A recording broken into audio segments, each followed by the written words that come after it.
Kandahar hijack OTT platform Netflix पर Kandahar plane hijack की ऐतिहासिक घटना पर बनी web series IC-814 the Kandahar hijack release हो चुकी है।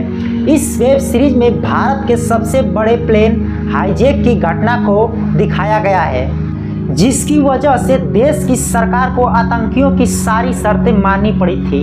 814 विमान में खौफनाक 8 दिन। यह कहानी उन 8 खौफनाक दिनों की है जब एयर इंडिया के एक प्लेन में बैठे 155 यात्रियों को विमान में पल पल जिंदगी और मौत का सामना करना पड़ा था।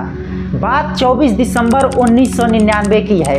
काठमांडू से दिल्ली आ रही एयर इंडिया की फ्लाइट IC-814 में 176 यात्री सवार थे।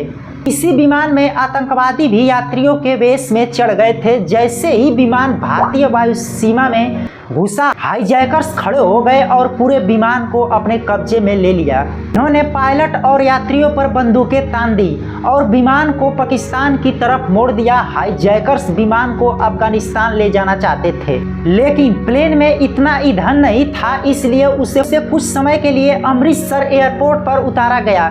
फिर हाईजैकर्स ने विमान को लाहौर में लैंड कराया और अगली सुबह दुबई के लिए रवाना हो गए। सरकार से बातचीत के बाद आतंकियों ने 28 यात्रियों को उतारा और जिनमें ज़्यादातर बच्चे और महिलाएं शामिल थी। इसके बाद एयर इंडिया का विमान IC-814 सीधे अफगानिस्तान के कंधार में लैंड हुआ। उस समय वहां तालिबान का कब्जा था। हाईजैकर्स ने यात्रियों की जान के बदले 200 मिलियन अमेरिकी डॉलर और 36 आतंकियों की रिहाई की मांग की।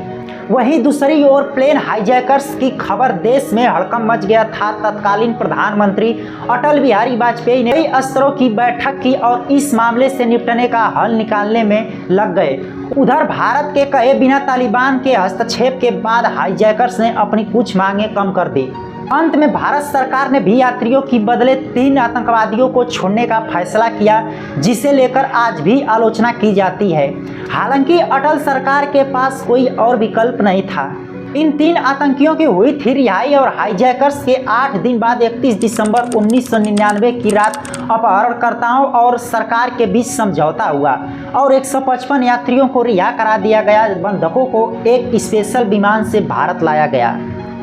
यात्रियों की बदले आतंकी कमांडर मुश्ताक जरगर, आतंकी अहमद उमर, सैयद शेख और भारत में मोस्ट वांटेड पाकिस्तानी आतंकवादी मौलाना मसूद अजहर को भी रिहा किया गया था।